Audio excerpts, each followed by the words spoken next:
Good afternoon and welcome to Dr. Khanna's Returning Youth Show, where we're returning youth and young adults back to a productive life after incarceration. Please visit returningyouth.com and donate today. That's returningyouth.com. We are live on the radio to over 30 million homes on WPAZ 930 AM every Friday from 3 p.m. to 4 p.m. Eastern Time, and streaming live on Facebook and YouTube at facebook.com/returning youth or YouTube and search Returning Youth. Dr. Khanna is an attorney, a child safety advocate, and a servant of the underserved, and a champion of the nonprofit Voice of the Kids. Dr. Khanna launched his post-incarcerational Juvenile Justice Reformation Act initiative, also known as the Returning Youth Initiative. Dr. Khanna saw that the Reformation Act did not adequately care for ex-offenders once they were released from prison, and he decided that he would address this with his Returning Youth Initiative by providing post-incarcerated youth and young adults with housing and training, along with the required medical and psychological assistance needed to secure a job, build their careers, and greatly improve their lives. I'm your host, Angelica Robinson. Please welcome my co-host, Rafael Alvarez, and our very special guest, Susan Hau Dickerson, and a brief word from Dr. Khanna. So, hi, Dr. Khanna, good to see you. My God, I'm glad that you still remember me, Angelica. Always. Thank you very much for having me here. Thank you very much. And thank you to all the audience in the radio. I know the radio, all the audience have been missing me, I believe. But thank you again for joining on this Friday talk show. I'm glad that Angelica, Rafael are doing wonderful and taking this message to all over the country. And before I tell anything else, let me give you an update what happened in this week. This week, we started going from Chicago. We have now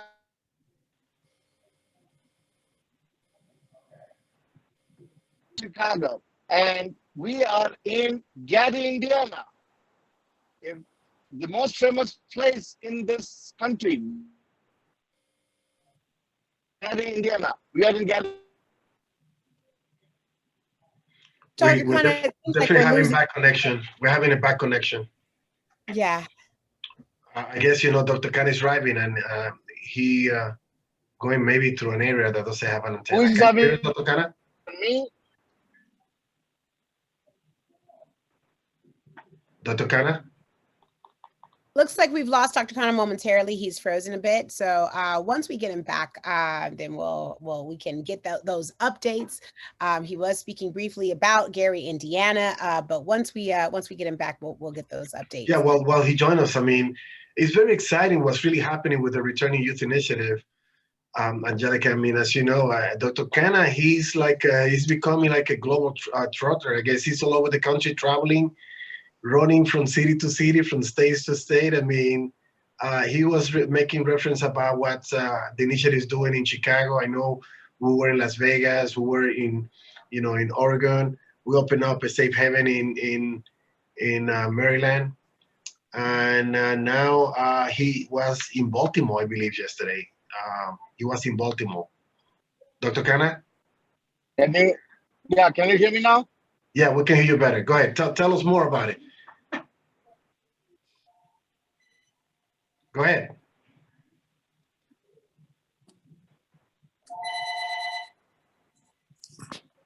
We definitely are having technical difficulties.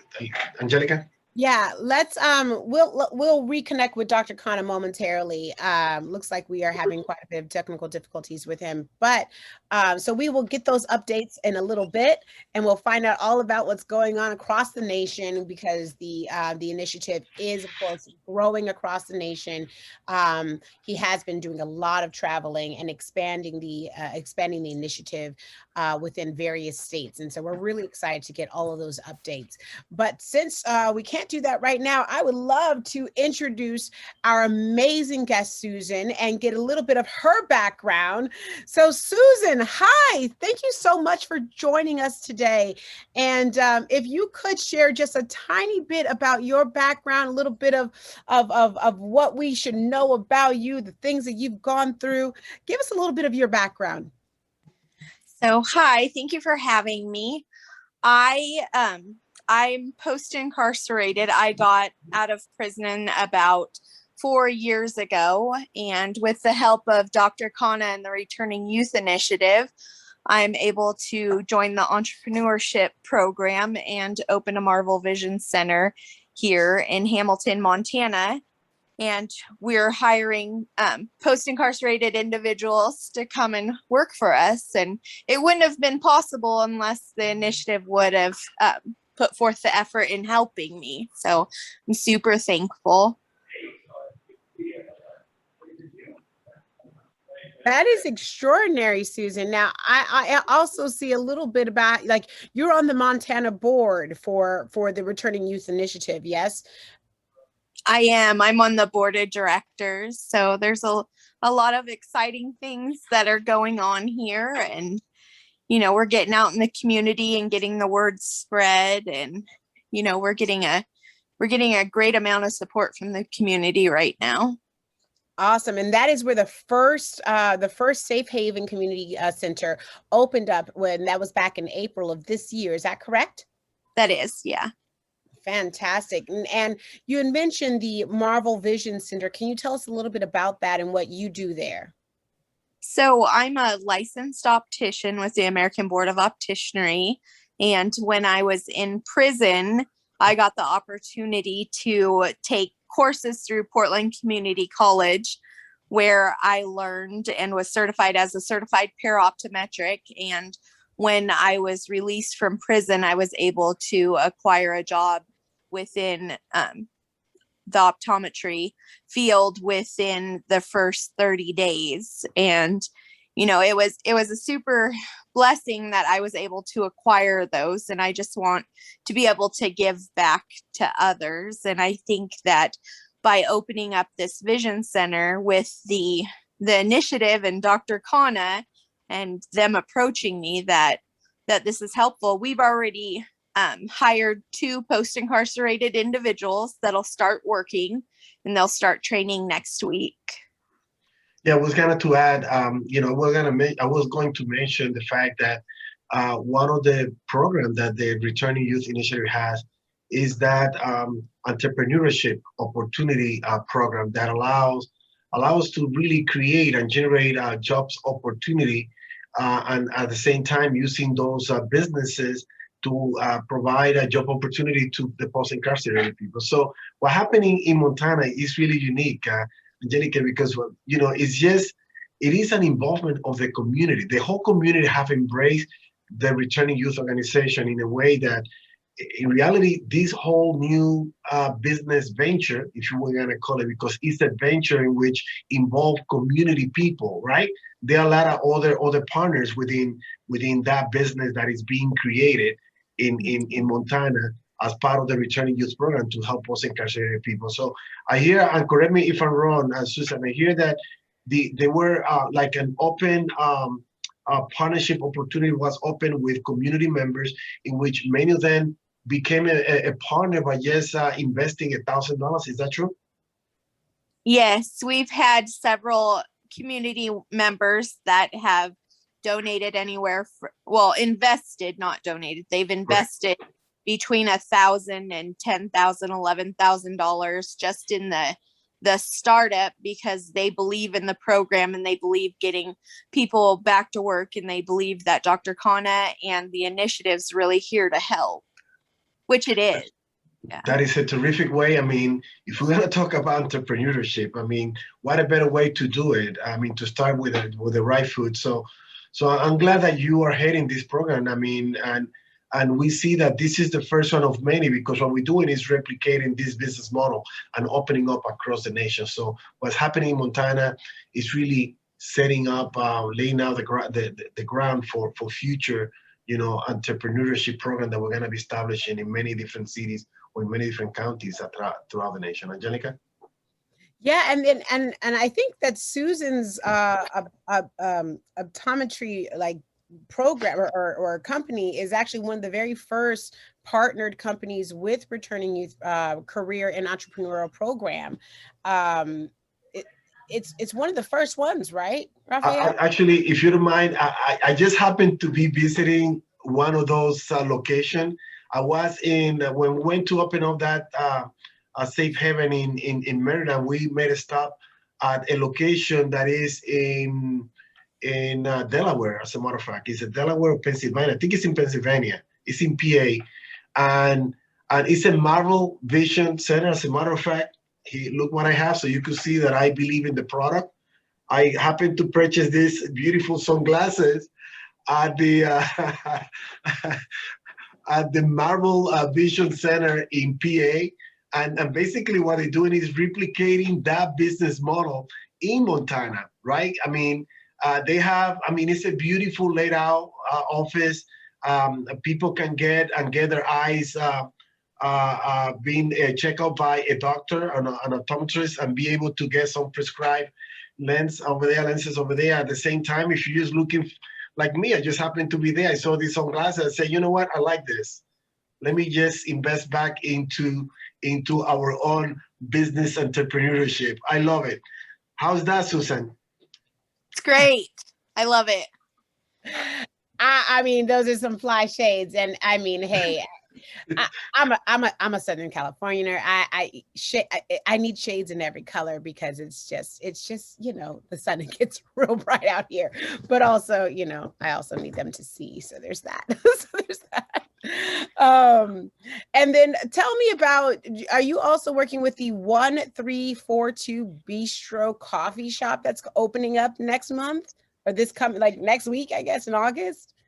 Yeah, so we opened with the help of the initiative and the entrepreneur partnership, we're able to open up a coffee stand where we can also help to get post-incarcerated individuals training on that and possibly get them involved to open their own coffee stands. So that'll be coming too. And it allows, our customers to come in a relaxed atmosphere when they're waiting to see the optometrist or they're checking out glasses. They can pick out some coffee items or a boba tea, ice cream, and just hang out with us and get to know us. That's fantastic. That's fantastic. I didn't realize. So the coffee shop is actually a part of the Vision Center. It's in the Vision Center, but it's its own business. It's its own business. And so that it's part of the program to help employ post-incarcerated individuals as well. Yes? Yes, that's correct. Yeah. And the 3142 stands for the 3,142 different counties in the United States. So it really is, it's bringing the initiative to light. It's a magical number. I love it. I love it. So what actually made you get involved in Dr. Khanna's initiative, Susan? Well, that was the program manager and Valley Anderson. So I knew them before I went to prison, and I knew that Dr. Khanna, he was in town, and I saw that there was this avenue to help post-incarcerated individuals get the help they needed getting back to school, help with employment and jobs. And they asked me to come and talk to them about the business opportunities that they had available.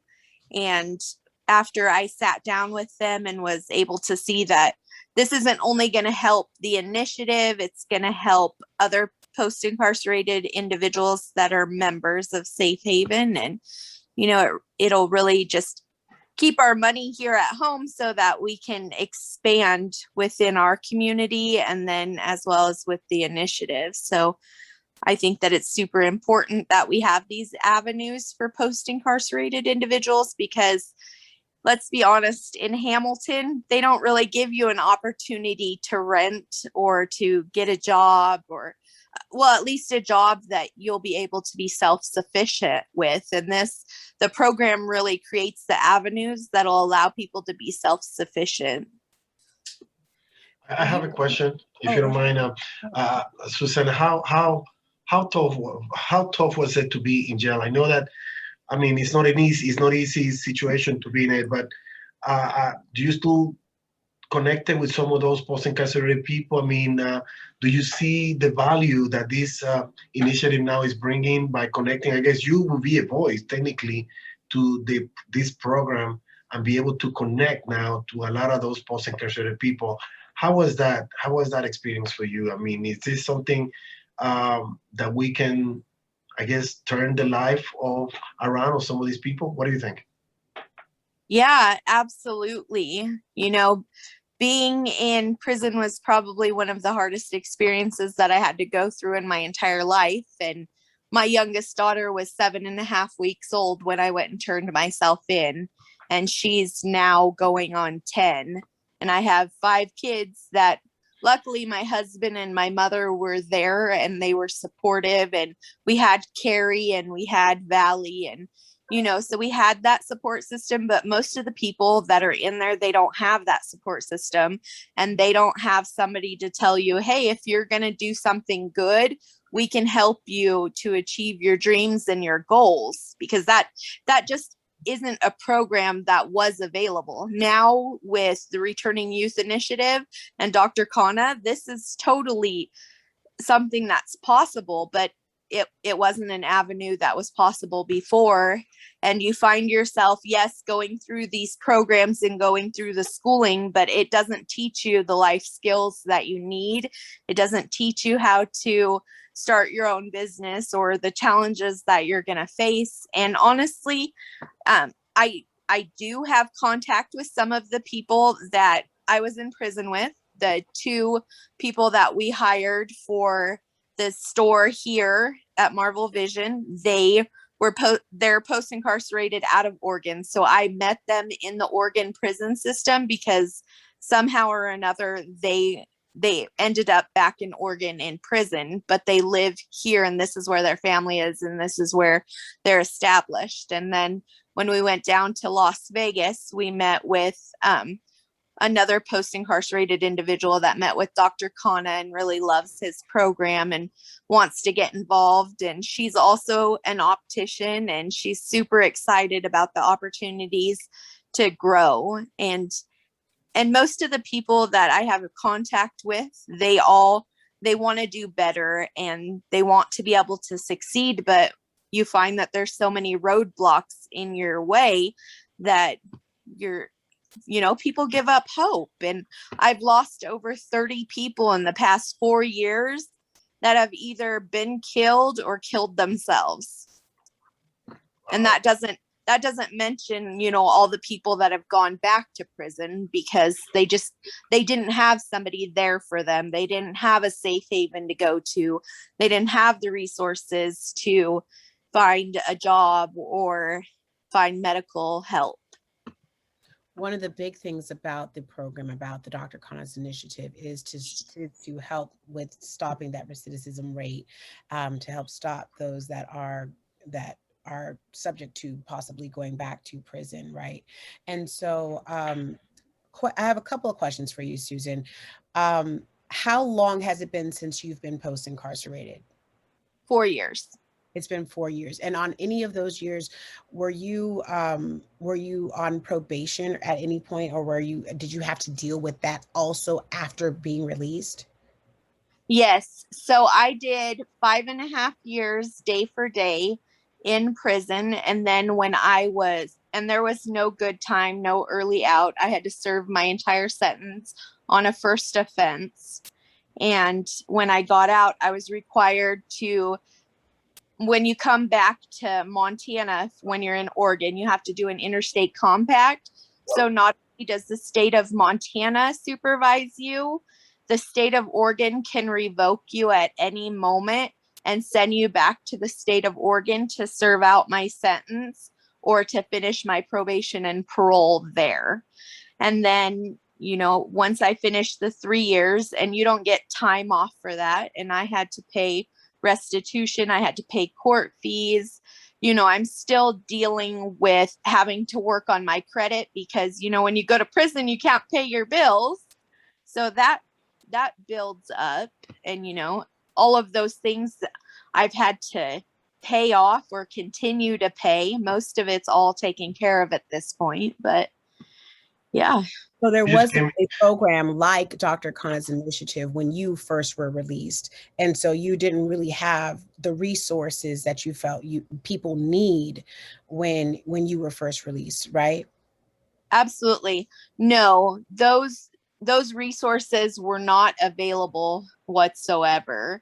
I had to get out and rely on my mother and my husband and Carrie and Valley here in the community. And I had to rely on them to, at first, drive me to my appointments, drive me to the store. And of course, you know, I didn't really go to the store because when you're in prison for 5.5 years, you don't have to go grocery shopping. So I had to learn all of those and being okay with being around people again, because I was in a dorm situation, but it's not the same as being on the outside of those bars. So no, there was absolutely no support system or any programs here whatsoever to help me other than my family support. And most people don't have that. And now with the initiative being here, people can come here to the safe haven and they can ask for help, and they can call us 24 hours a day. They can call Carrie, and Carrie will answer their phone and she'll go out and she'll help them with whatever they need. So they need a ride, doctor's appointment, or they need to go to the grocery store, or they have to, you know, just go out and hang out, go swimming, we have a garden here where they have the opportunity to go to the garden. you know, Susan, you gave me a great idea. I will explore it. I mean, it's not a done deal yet, but well, you know, it wouldn't be bad that we can kind of create a program to help post-incarcerated people to repair their credit. I mean, I didn't know that, but you just hit it right on the nail, right on the head. I know that would be one of the effects that takes place when someone go to prison. I mean, their credit get completely ruined because obviously you no longer can pay your bills, and those bills start piling up, and no one is responding to those invoices, that all of those bills that you get by mail. So obviously, yeah, it's gonna create some serious damage on people's credit reports. So if we can help perhaps in the future in fixing post-incarcerated people to repair their credit for free, no cost, I think that can be a good program. I mean, but I'll give you credit for it if we'll do that. What do you think? I think that the credit all needs to go to the initiative and Dr. Khanna for the building blocks that he's set up in place. I don't want any credit for any of this. I just want to be involved and to be there and to do whatever I can to help others. Really, it's really about me giving back to others now. Fantastic. Angelica? Yeah, I mean, it's actually so frustrating to, I mean, it's not even this is information that a lot of people, they do not really think about, you know, being able to simply get, like, you can't get a driver's license immediately. So you do have to get rides to do basic human function needs, like going to the grocery store or trying to set an appointment to go anywhere, to even get your driver's license again, or whatever it is that you need to do. And it's like, you can't just automatically go out and go get a job and like re-enter society in the way that people think that you can. It's not that simple. And when you're not able to, and when your credit is completely destroyed, it's not like you can just go and get an apartment easily. You have no credit to stand on. So it's difficult to find a place to live. It's difficult to even get food.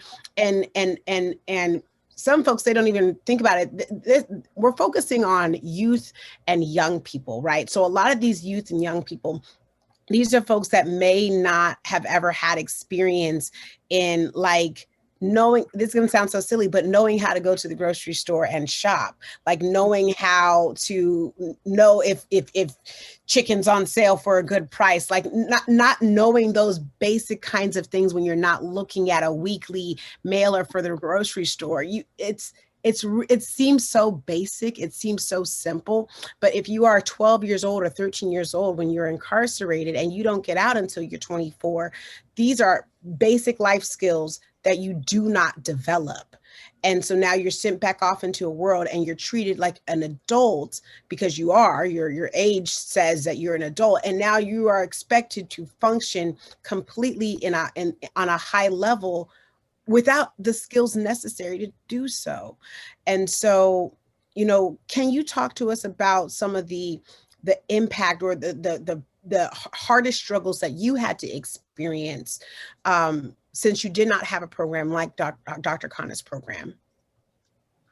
Yeah, I mean, my hardest thing was, it was probably scheduling appointments, or, I had to work around everybody else's schedule in order to get places. And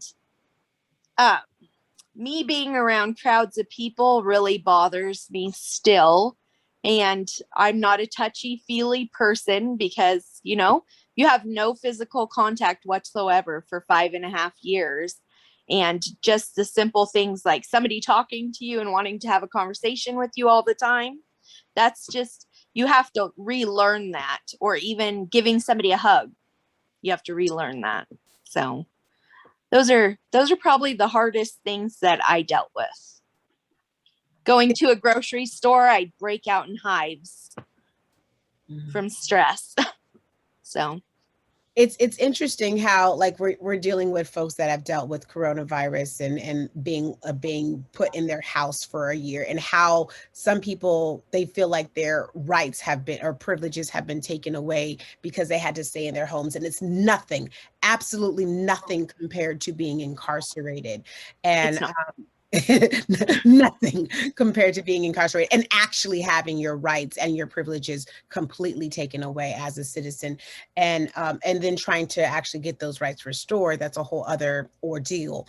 And so, like, but for those folks who are listening and could imagine how lonely or how frustrated they feel, or what the type of anxiety that they kind of developed in the last 18 months of simply not being around folks, and now they're re-entering places like bars and other social gatherings, and they have that anxiety. Imagine if you were incarcerated for 5 years or more, and now you are re-entering a society, and people are in close proximity or touching, and that's a whole other level of the mental side, and which is why Dr. Khanna's program focuses so much on mental health, and the importance of mental health.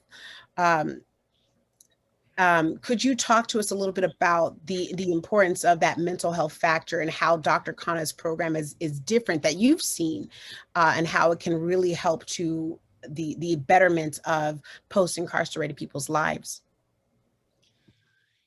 Yeah, so I think for the mental health aspect, what I can do to help, and others that are within the program that are post-incarcerated that have become mentors within the program, is it's easier to talk to somebody that can relate to what you've really gone through, it because they've been there in your shoes and they understand how hard it is. And, they have the coping skills and the tools that, if I walked up to somebody that had never been post-incarcerated and they didn't understand, and they just find out that, hey, I'm a felon, then, they take a step back and they're apprehensive, and that's normal. And a lot of the post-incarcerated individuals, they have that mental aspect where they look at people and they think, well, they've never been in my situation, so they could never understand where I'm coming from. So, by the program being able to partnership with other organizations in the area, where you can go to like an AA meeting or an NA meeting, or if if I know where I can send somebody, because I've been to counseling for somebody that has PTSD, if somebody is suffering through that, then the county managers compiled a list of, you know, the names of people that we can call that can help. So. Very interesting, very interesting. So I just kind of switch it up a little and go back into the business, if you don't mind. So what's your strategy with the business? When is the grand opening?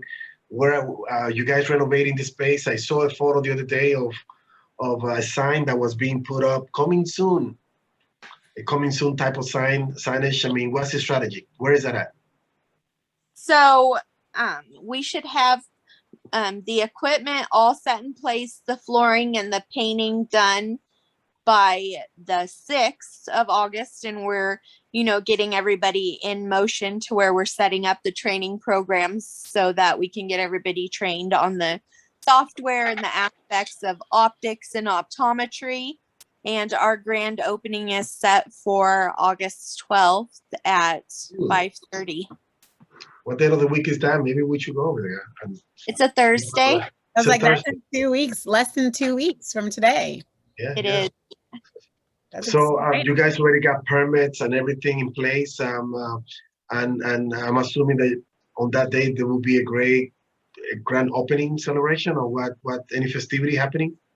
There is. So we're gonna have barista drinks available, and we'll have Dr. Khanna will be there, and some other city officials. The Chamber of Commerce will be there, and you know, we'll be able to show you what we're going to do.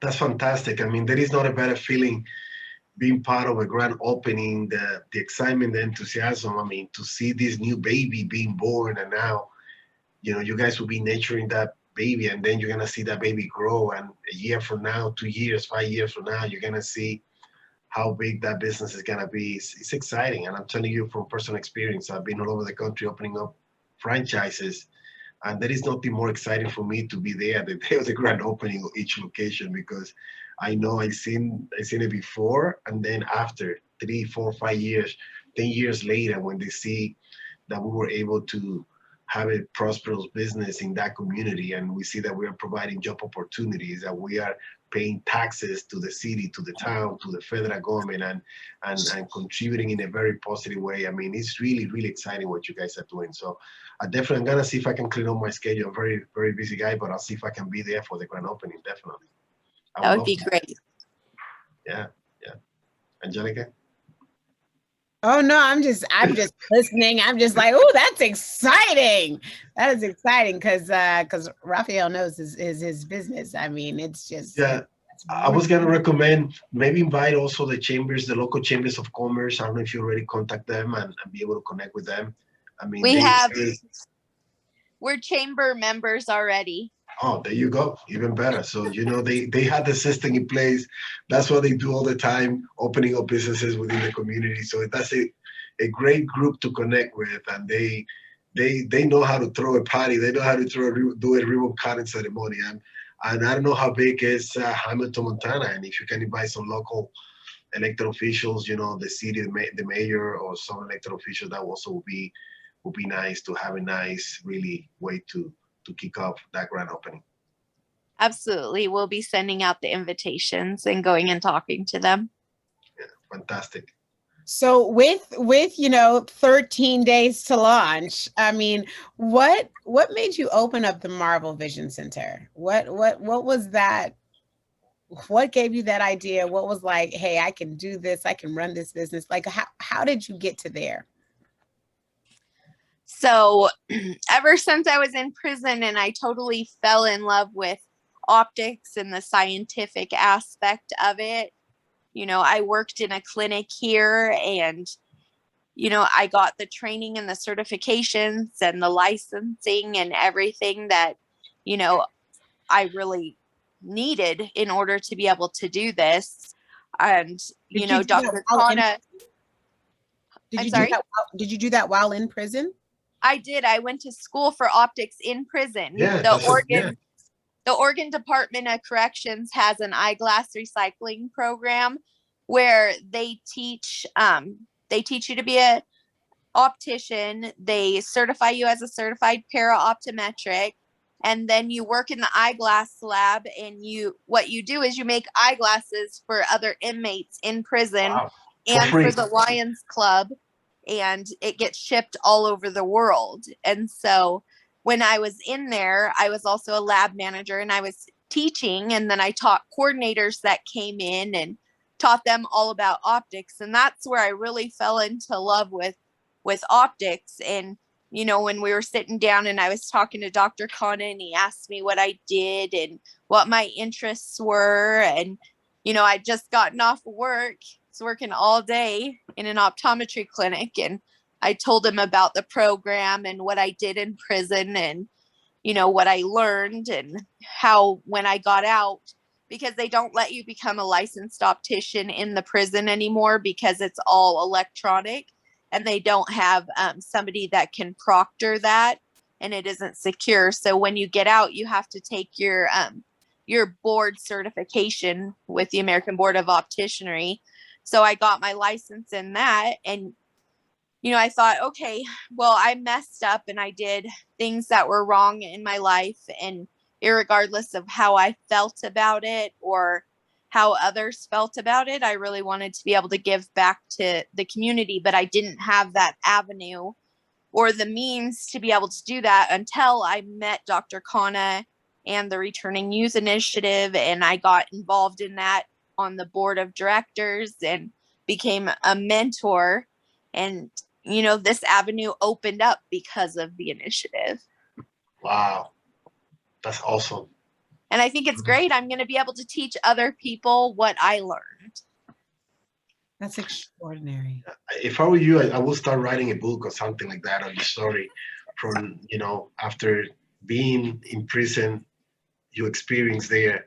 And then imagine, I already see it. I mean, a year, 2 years, 5 years from now, being a very successful entrepreneur person, achieving some serious success and being recognized now by the business community within Hamilton, Montana, that as a successful business owner, that's really is going to put you on a different level. And the fact that you're willing to teach others what you know, what you learn in prison, what you're doing, I mean, this is really, really, really awesome. So I'm very happy and excited the fact that you are involved and being part of, and you are contributing in a very positive way to all of these people now that are coming out of jail and be able to do.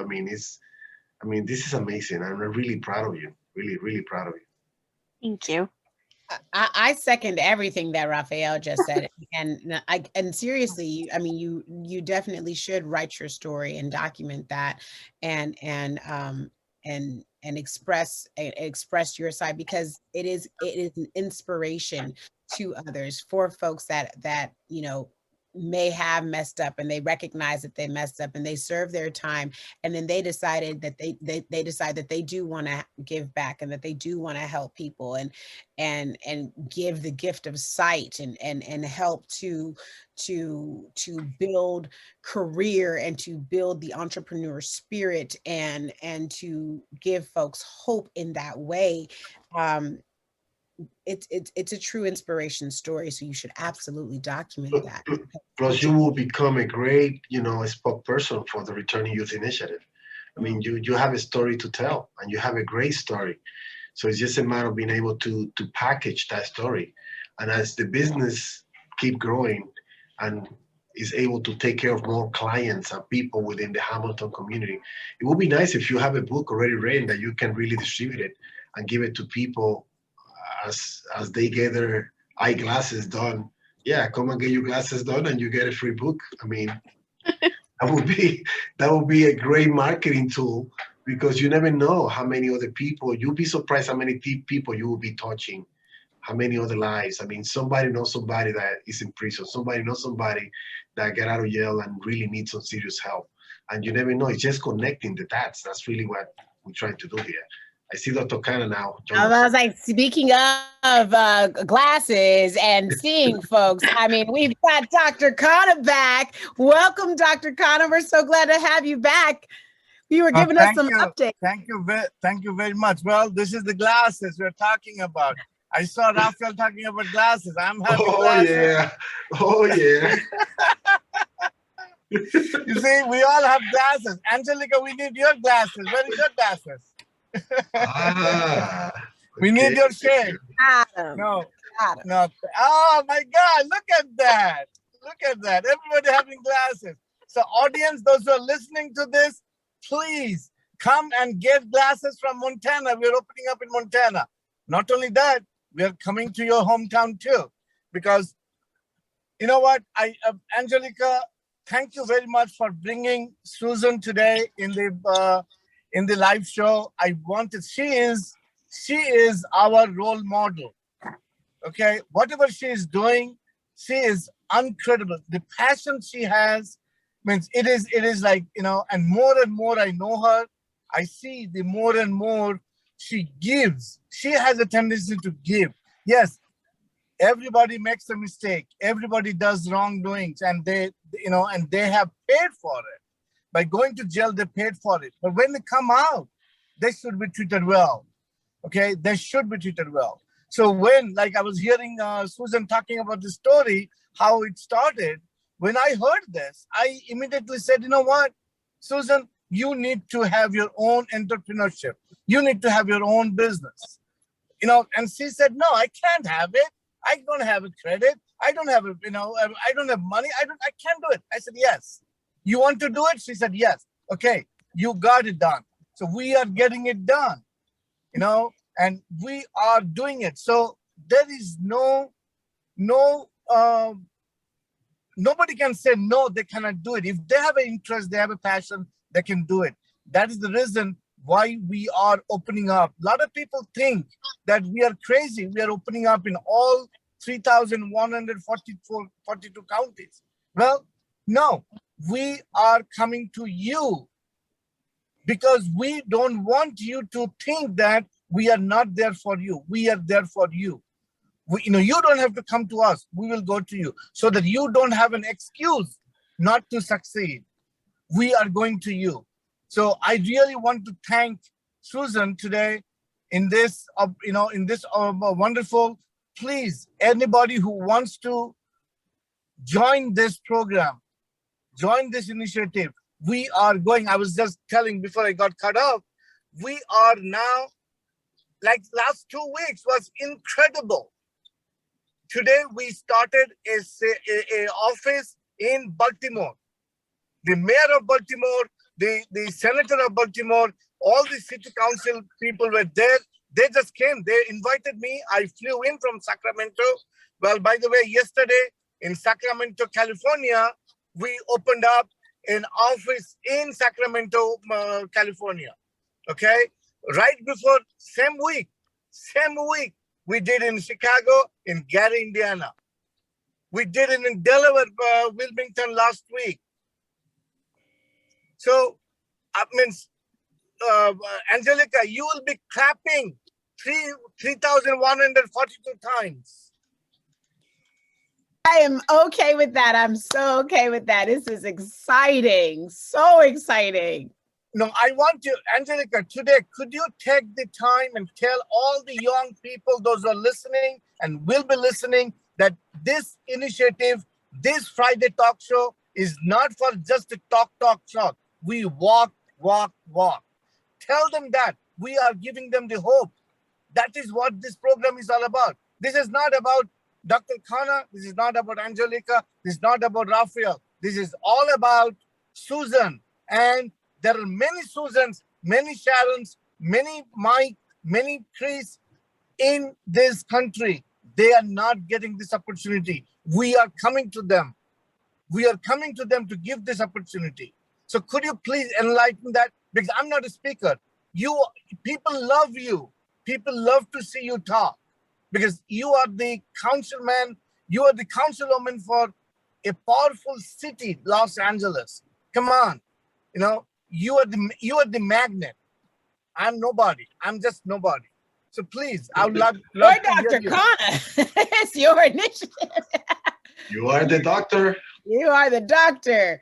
And Dr. Khanna is absolutely right. I mean, this entire show is dedicated and committed to those post-incarcerated individuals that do need help, and other individuals that want to help, that want to be mentors, that want to give of their services, that want to volunteer, that want to donate.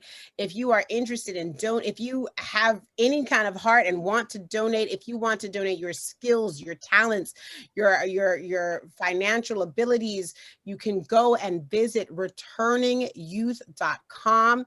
Go and visit the website, find that donate button, and go ahead and click that. You can find out other types of careers, how you can become a county manager. If you have the time and the heart and the abilities to become a county manager, we want you. We want to make sure that we are in every single county across the nation, across the entire United States. And we are making sure that within every single county, there is someone that can be representative of this initiative. And so, folks, if you are listening, please visit returningyouth.com, because that is why we are here. We are here for the people, and we are committed to being here for the people. So if you are post-incarcerated, if you need some type of help, if you need a safe haven, please reach out to us. Reach out to us on returningyouth.com. You can reach out to us on Instagram, on Facebook. We are across the web. And also, if you want to tune into the shows, you can listen to the shows on Facebook. You can listen to the shows on YouTube. You can listen to the shows on WPAT in New York on 9:30 a.m. between 3 and 4. We are here every single Friday because we are here for you. Thank you, Dr. Khanna. I want to make sure that you have, if there's any other updates, please share them with us. I mean, you've been all across the globe the last 2 weeks, so I know there's a lot of work that you've been doing. Dr. Khanna, tell us what's happening in Las Vegas. I mean, people hear Las Vegas, but it wasn't clear. I mean, tell us what some of the new things are happening in Las Vegas. I know you were there. Well, we did a lot of gambling in Las Vegas. Okay, and that's the place. And the gambling was the way we're gambling, like Susan was saying. We met one of her, friend inmate who is a licensed optician as well as a license, and she is starting a center in Las Vegas. So we got registered in Las Vegas. We did everything in 24/7. Because one of the things, Rafael and Angelica, I would like to tell the audience here that if anybody wants to open up an office, they only have 24 hours. We don't give 24 days, 24 months. We give only 24 hours because life is very precious. Okay, we only open like Rafael has all the experience in opening up franchises. Okay, similarly in this particular initiative, we walk, we go to the Chamber of Commerce right there. We opened up. We are in the process of opening up in Sandy, that is in Utah, in Salt Lake City, close to Sandy. We opened up. We went there. We met the Chamber of Commerce and the president, and she invited us. The next step we'll be having a thing. So anywhere we go, we are. So the plan is with next 2 weeks, you'll be seeing a lot of new. Next Friday, I think next Friday talk show, you'll have more safe haven and more offices opened up. So yeah, and plus the million people, $1 million campaign is also going great, because me personally and a lot of my board members, whenever they see people, they give them the card. We have a card, million people, $1 million card, and that immediately we say whether you go online and donate $1, or you can give the cash to me, and we'll give you a receipt with your email. All we need your name and email address and $1, because we need million people involvement now, not tomorrow, now. And people are excited. People, just $1?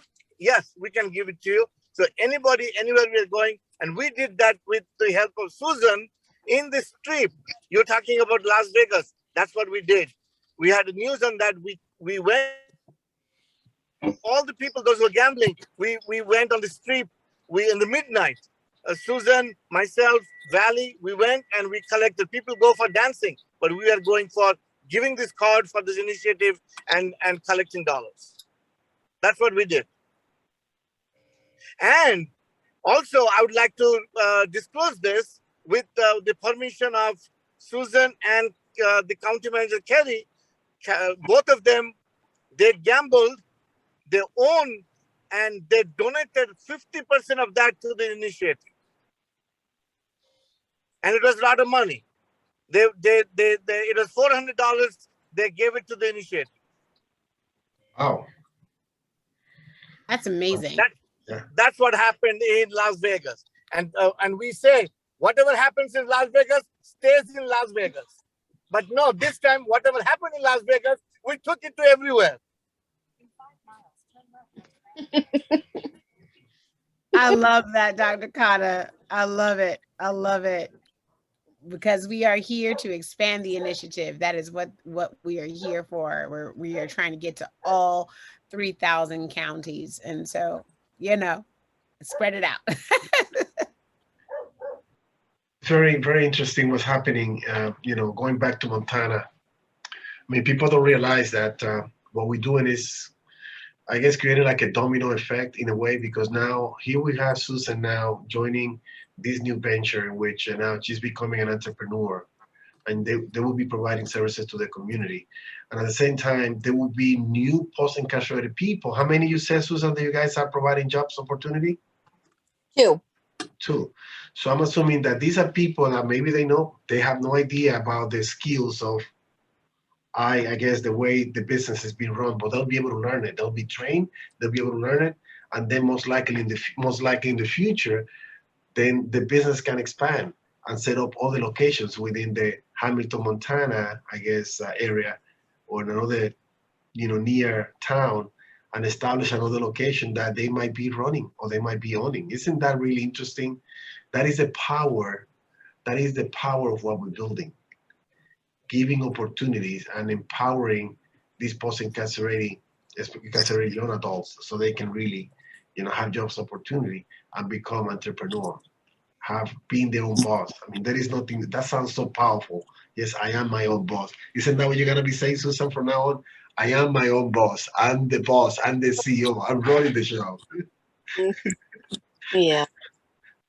What an empowering thing to say to yourself, about yourself, and to others, for folks that are in your shoes or have been in your shoes. Like, that is an empowering thing to be able to say, to do, to have of your own life, especially when you're first post-incarcerated, realistically, and you are so dependent on other people to simply do basic human functions, to now be completely self-sufficient in that kind of way.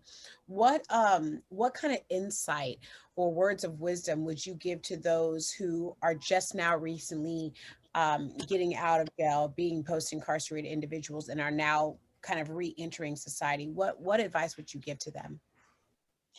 Just to reach out to others and ask for help. Don't be proud and pretend like you can do it all by yourself, and you don't have to carry that struggle by yourself, and you're more than what you did.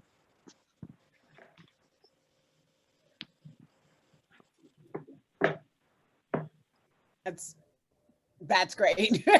That's awesome. I mean, I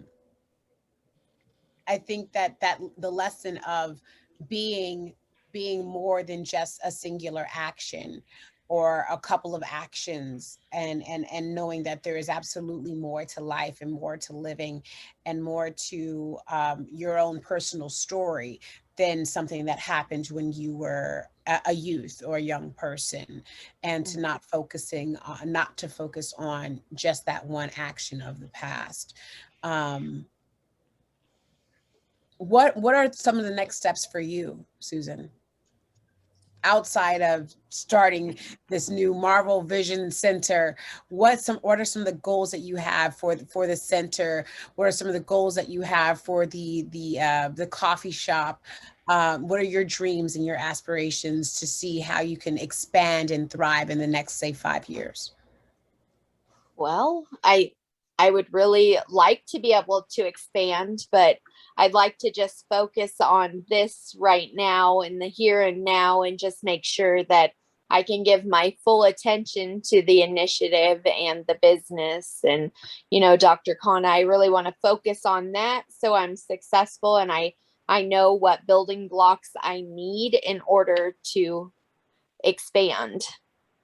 So I think that being able to expand by having the hands-on knowledge and being able to go out and help others so that they can set up their own businesses is super important, because I knew nothing when I started this journey. I just, hit the ground running and have found out that there's lots of zoning laws and lots of permits that have to be done, and it's a lot Well, of work. the great news, you know what's the great news? Is that you're going to have a lot of support. You're going to have a lot of people behind you that will be supporting you along the way, step by step, making sure that you guys do very well and be successful.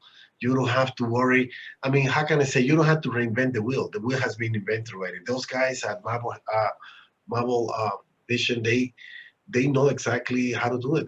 They've been doing it for quite a while. They know the business model. They have the product line. They have everything in place to really make sure that you guys will be successful. So it's a no-brainer. It's a no-brainer. It's really following the system. My advice, if you really want an advice and you really want to do well, I want to succeed in this business, all you have to do is to follow the system.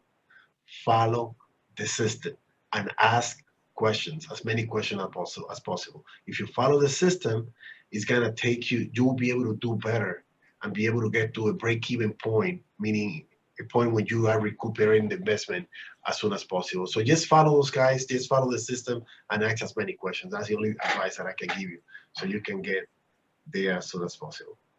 Thank you. You're welcome.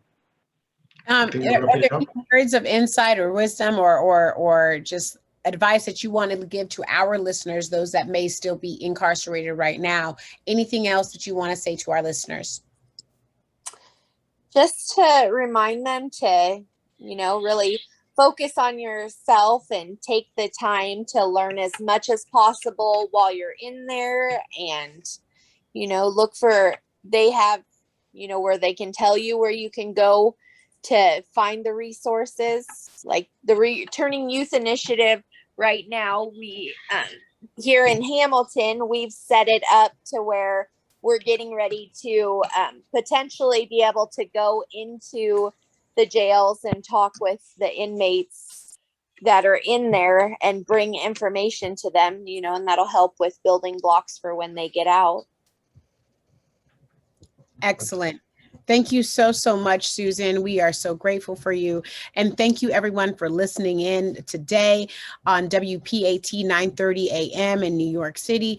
We are here every single Friday on WPAT 9:30 a.m. from 3 to 4 Eastern time. You can also log on from YouTube or from Facebook at Returning Youth. And again, please visit our website, returningyouth.com, and donate today. Thank you so much. Thank you to our team. Thank you to Dr. Khanna for being here. Thank you, Susan, for being here. My co-host, Rafael, and I'm Angelica Robinson. Thank you so much for joining us all today. We'll see you next week.